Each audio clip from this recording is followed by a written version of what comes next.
প্রিয় দর্শক, আসসালামু আলাইকুম। বাংলা 52 নিউজের পক্ষ থেকে সকলকে স্বাগতম জানাচ্ছি। ইতালির আনকোনা সিটি থেকে আপনাদের সাথে রয়েছি মোহাম্মদ রফিক। দেখানোর চেষ্টা করব ইতালির আনকোনায় বসতরত বাংলাদেশের মাদারীপুর জেলার সদর থানাধীন যেই ইতালির আনকোনায় যুব সমাজ রয়েছে তাদের উদ্যোগে আজকে এই গ্রিল পার্টি। বিশেষ করে ধন্যবাদ আমাদের ছোট ভাইদের এরকম একটা অনুষ্ঠান করার জন্য, এবং আমরা আজকে কথা দিয়ে যাবো যে এরকম অনুষ্ঠান আমরা প্রায় করবো। শুধু এটাই না, ভবিষ্যতে আমাদের সাংস্কৃতিক এবং আমরা সংগঠন আকারে মানুষের উপকার করার জন্য বিদেশের মাটিতে যেটা সম্ভব ওটাই চেষ্টা করবো। ধন্যবাদ সবাই। মাদারীপুর সদর থানার প্রায় শতাধিক প্রবাসী যুক্ত হন এই পার্টিতে। ভাই ব্রাদার এবং কি আমরা যারা আছি এক জোগালে সব একসাথে হইছি, সবাই আনন্দ করতেছি, বিশেষ করে প্রবাসের মাটিতে। আলহামদুলিল্লাহ ভাই, আমরা সবাই অনেক খুশি, যেহেতু আজকে ছুটির দিন। আমরা সবাই প্রায় মানুষ ইনকাঞ্জিতে কাজ করি, তো ছুটির সময় এরকম একটা ফেস্তা পার্টি দেওয়া, ওই বড় ভাই রাকিব ভাই, নিশাদ ভাই, আমরা সাগর, রুবেল সবাই মিলে একসাথে, আরো ভাই ব্রাদার আছে, সবাই একসাথে মিলে আনন্দ করতেছি, অনেক ভালো লাগতেছে। আসসালামু আলাইকুম সবাইকে। আমরা ইতালি আনকোনা থেকে একটা গ্রিল পার্টির আয়োজন করছি। এখানে আমরা দিনশেষে সবাই বাংলাদেশি মানুষ, আমরা আনন্দ করতেছি, ছোট ভাই বড় ভাই সবাই মিলে। আসলে এই অনুভূতি প্রকাশ করার মতো না, খুব সুন্দর লাগছে। আলহামদুলিল্লাহ, আজকে অনেক ভালো লাগতেছে। সব ভাই ব্রাদার, ছোট ভাই বড় ভাই এবং আমাদের বন্ধু সব একসাথে, মনে হচ্ছে আজকে অনেক আনন্দের একটা মুহূর্ত। আমু আছে, ভাই আছে, সোহেল ভাই আছে, সাংবাদিক ভাই, বন্ধু ইমরান। আলহামদুলিল্লাহ, আমরা সবাই মাদারীপুর সদরের এবং সমাজে একত্র কোনো উদ্দেশ্য না, সব ভাই বোনেদের মিলেমিশে থাকা অনেক ভালো। সবাই আমরা একসাথে মিলেমিশে থাকবো, একজন একজন দেখবো, কথাবার্তা বলবো, এটাই। সর্বপ্রথম ধন্যবাদ জানাচ্ছি রফিক ভাই আপনাকে।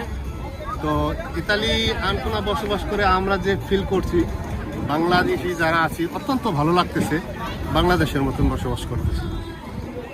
আর আজকে যে আয়োজনটা হচ্ছে অতি আনন্দের সাথে বলতে হচ্ছে যে মনে হচ্ছে যে আমরা বাংলাদেশে বসবাস করতেছি, বাংলাদেশেই আছি, এরকম আনন্দ ফিল করছি। কষ্ট হয়ে গেছে তো মনে হয় 150 প্লাস, কিন্তু আরো হবে মনে হয়, কারণ অনেকে দাওয়াত দিতে পারি না লজ্জার কারণে, কিংবা আমরা ওইরকম ধরনের না, সামান্য আমরা 50 জন ভাই বেড়াদার ছোট বড় নিয়ে থাকবো এই বিষয়। কিন্তু অনেকে আসবে, সব আসুক, একত্র হই, আরো সামনে নেক্সট কিভাবে যাওয়া যায়। এই ভাই ছোট ভাই নিশাত, এই যে রাজাকে, আমি হচ্ছি সবার ছোট ভাই। হ্যাঁ, আমি রায়হান, ওই ফরিদ আছে, শাহালম আছে, আরো যারা আছে। জি, আমরা যদি লক্ষ্য করি বর্তমান সময় দেখতে পাচ্ছি ছোটরাই কিন্তু বড় বড় কাজগুলো করে থাকে। এখন এখানে হ্যাঁ, আপনারা ঠিক আছে যুক্তি সঙ্গত, কিন্তু বিষয় হচ্ছে আমাদের সর্বোচ্চ সবকিছু উঠতে হচ্ছে সিনিয়ররা যেভাবে করে বলবো ওইভাবে আমাদের থাকতে হবে। জি, মোহাম্মদ রায়হান তালুকদার, আনকোনা বসবাস করি, ইতালি প্রবাসী।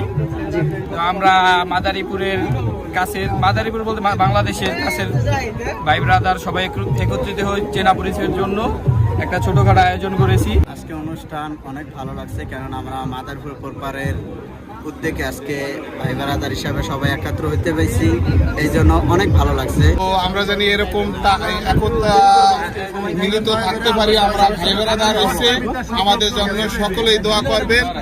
খুবই ভালো লাগতেছে যে আজকে আমার বন্ধু নিশাদ আমাকে ইনভাইট করছে, এই হচ্ছে সুন্দর একটা মুহূর্ত উপভোগ করার জন্য। আমি মাদারীপুর সদরবাসীকে ধন্যবাদ জানাইতেছি। আর আসলে এটা একটা শুরু, কারণ আমাদের মাদারীপুর জেলা যারা অন্য অন্য জেলা যারা আছে, আমরা মিলিতভাবে কীভাবে আরও সুন্দরভাবে একভাবে দাওয়াত দিতে পারি, পুরো আনকোনা শহর নিয়ে আমরা অনুষ্ঠান করতে পারি, আমাদের চিন্তা ভাবনা থাকবে। আর নিশাদকে উদ্যোগ নেওয়ার জন্য নিশাদকে ধন্যবাদ জানাইতেছি। করণীয় সেটা হলো আমরা এই অনুষ্ঠানের মাধ্যমে চাই আমাদের যুবকরা সবাই আনন্দ থাকুক, খেলাধুলা উল্লাস থাকুক, কেউ সমাজের কোনো খারাপ কিছু না জড়াক, সবাই খেলাধুলো হলে সমাজ সুন্দর থাকবে। আমাদের যুব সমাজটাই আমাদের যুব সমাজটাই আমাদের প্রবাসী এই দেশ, কিন্তু বাংলাদেশ নক্ষত্রটা দেশ হিসেবে আমাদের এই যুব সমাজকে সবসময় ধরে রাখতে হবে, তাদেরকে সুন্দরভাবে সাফল্যময় করে আমরা কাঁধে কাঁধ মিলে এইভাবে আনন্দ উপভোগ করবো। আর একসাথে আমরা সামনে আগে যাবো আমাদের বাংলাদেশে। জি, প্রিয় দর্শক, ইতালির আনকোনা সিটিতে বসতরত প্রবাসী বাংলাদেশিদের ঘিরে হয়েছে প্রায় একাধিক রাজনৈতিক, সামাজিক বিভিন্ন সংগঠন। আরো একটি নতুন সংগঠনের সূচনা হলো এই বারবিকিউ পার্টির মধ্য দিয়ে। প্রিয় দর্শক, বারবিকিউ পার্টিতে আসা কিছু আল্লাহর বান্দা খোলা আকাশের নিচে আদায় করছেন পবিত্র মাগরিবের সালাত, এবং এই সালাত দেখে উপস্থিত সকলেই মুগ্ধ হন। প্রিয় দর্শক, প্রবাসের মাটিতে একসাথে প্রবাসীরা হয়ে এই আনন্দ উল্লাসের মজাই আলাদা। Mohammad Rafiq, Bangla 52 news, Ancona, Italy.